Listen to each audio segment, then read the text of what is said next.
Hi అందరికీ welcome to Rajesh kitchen. ఈరోజు మన రాజేష్ కిచెన్లో బెండకాయ ఇంకా ఎండు నెత్తళ్ళ పులుసు చేశాను. ఎలా చేసుకోవాలో చూసేద్దామా. నేనైతే ఒక 200 గ్రాముల ఎండు నెత్తళ్ళు తీసుకున్నాను. వాటి తలల్ని తీసేసి శుభ్రంగా క్లీన్ చేసుకోవాలి. ఎందుకంటే ఎండు నెత్తల్లో చాలా ఇసుక ఉంటుంది, చాలా డస్ట్ ఉంటుంది. అందుకని చాలా నీట్గా క్లీన్ చేసుకోవాలి. వీటిని ఏంటంటే ఆయిల్‌లో ఫ్రై చేసుకుంటే చాలా బావుంటుందనమాట టేస్ట్. వండే ముందు ఏంటంటే ఆయిల్‌లో ఫ్రై చేసుకుంటే నీచు వాసన రాకుండా ఉంటుంది. అలాగే టేస్ట్ కూడా చాలా బావుంటుంది.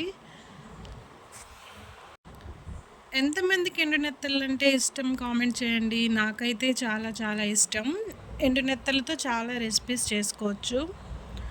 ఎండునెత్తళ్ళు పచ్చడి చేసుకోవచ్చు. అలాగే గుడ్లు, ఎండునెత్తళ్ళు కర్రీ చేసుకోవచ్చు. ఇంకా చాలా చేసుకోవచ్చు. నేనైతే మీకు ఒక్కొక్క రెసిపీ చేసి చూపిస్తాను. ఇప్పుడు నెత్తళ్ళు ఫ్రై అయ్యాయి కదా, అదే ప్యాన్లో కొంచెం ఆయిల్ వేసుకొని ఉల్లిపాయ, పచ్చిమిరపకాయ అలాగే కరివేపాకు కూడా వేసుకొని ఫ్రై చేసుకుందాం. చూసారా ఎండునెత్తళ్ళు ఎంత బాగా ఫ్రై అయ్యాయో. అల్లం వెల్లుల్లి పేస్ట్ కూడా వేసుకొని పచ్చివాసన పోయేంత వరకు ఫ్రై చేసుకుందాము. అలాగే ఇందులో టమాటా పేస్ట్ కూడా వేసుకొని టమాటా కూడా పచ్చివాసన పోయేంత వరకు ఫ్రై చేసుకుందాం.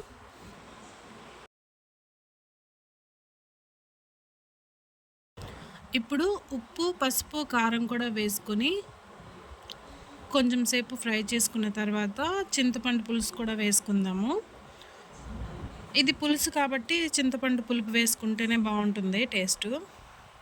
ఉత్తి టమాటాల్లో ఎండునెత్తలు వండితే ఏంటంటే నాకైతే నచ్చదు. కొంచెమైనా చింతపండు పులుపు వేస్తాను నేనైతే. నాకు అలాగే ఇష్టం. మరి మీకు ఎలాగ ఇష్టమో కామెంట్ చేయండి. చూసారా మంట ఎంత బాగా తగులుతుందో. నాకైతే కట్టెల పొయ్యి అంటే చాలా ఇష్టం అండి. ఇంట్లో గ్యాస్ ఉన్నా సరే నేనైతే ఒక పూట దీని మీద వండడానికి ట్రై చేస్తాను. కట్టెల పొయ్యి మీద వండితే టేస్ట్ కూడా చాలా బాగుంటుందండి. ఈ గ్యాస్ ధరలు ఎక్కువ ఉన్నాయి కదా, అప్పటి నుంచి నేను ఈ పొయ్యి పెట్టి వండడం స్టార్ట్ చేశాను. వంటలు కూడా చాలా బాగుంటున్నాయి.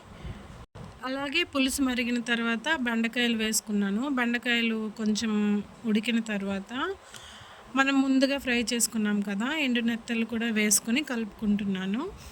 చివరిగా అయితే ధనియాల పొడి అలాగే గరం మసాలా వేసుకొని ఒక్క 5 మినిట్స్ ఉడికిన తర్వాత దించుకోవడమేనండి. అంతేనండి, టేస్ట్ చాలా బాగుంది.